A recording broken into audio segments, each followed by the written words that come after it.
आता है। याद रखिए, किसी भी एटम पर कितना नेगेटिव चार्ज आएगा वो डिपेंड करता है कि वो कितने इलेक्ट्रॉन लेता है। क्लोरीन 1 इलेक्ट्रॉन लेता है, इसलिए इस पर 1 नेगेटिव चार्ज आएगा। फॉस्फोरस 3 इलेक्ट्रॉन लेता है, इसलिए उसके पास 3 नेगेटिव चार्जेस होते हैं। वो हम एक सेपरेट लेक्चर में समझेंगे, ठीक है ना।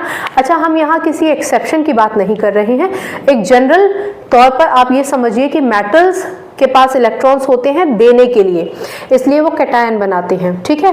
नॉन मेटल्स के पास शॉर्टेज होती है, इसलिए वो इलेक्ट्रॉन्स लेते हैं, और क्योंकि इलेक्ट्रॉन लेते हैं इसलिए उन पर नेगेटिव चार्ज होता है। हमेशा याद रखिए कि इसको आप ऐसे याद रख सकते हैं कि जब कभी भी हम किसी से कुछ लेते हैं, फेवर मांगते हैं, तो हम कहीं ना कहीं बोझिल महसूस करते हैं, राइट। हमें एक जिम्मेदारी लगती है अपने कंधे पर कि इसको हम रेसिप्रोकेट करें, या फिर कम से कम हम इसकी पूर्ति करें, या कभी ना कभी हमें मौका मिले तो हम एटलीस्ट उस मदद की या उस फेवर के बदले किसी और तरीके से सामने वाले को फैसिलिटेट करें, या फिर उनको भी फेवर करें, राइट। तो आप ऐसे याद रख सकते हैं। क्लियर हो गई बात? चलिए, याद रखिए एटॉमिक नंबर को हमेशा Z सिंबल से ही सिंबलाइज किया जाता है, राइट। तो अब अगर आपसे पूछा जाए कि क्लोरीन एनायन क्यों है, आप ये लिखेंगे। आपसे पूछा जाए क्लोरीन नॉन मेटल कैसे है, आप ये लिख सकते हैं।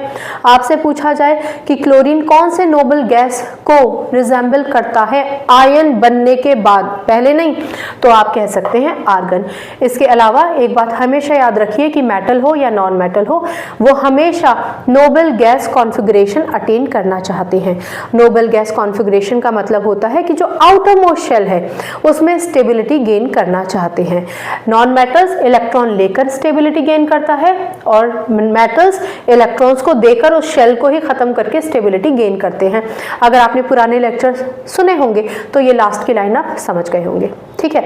इसके अलावा आप सबको अलविदा कहने से पहले मैं बताना चाहती हूँ कि जो बच्चे dedicatedly education subject, MA education, BA education, या फिर नेट UGC की तैयारी एजुकेशन सब्जेक्ट से कर रहे थे, इस चैनल के माध्यम से अब उनके लिए एक अलग ही चैनल बना दिया गया है जिसका नाम है शिक्षालय 2.0 एजुकेशन। तो एजुकेशन वाले बच्चे वहाँ अपना कंटेंट देखिए, और केमिस्ट्री और साइंस वाले बच्चे यहाँ पर अपना कंटेंट देखिए, ठीक है। सारे सब्जेक्ट्स की प्लेलिस्ट बनी रखी है, आप चाहेंगे तो वहाँ से भी अपना फेवरेट टॉपिक या उस टॉपिक में जिसमें आपको दिक्कत होती है जाकर समझ सकते हैं।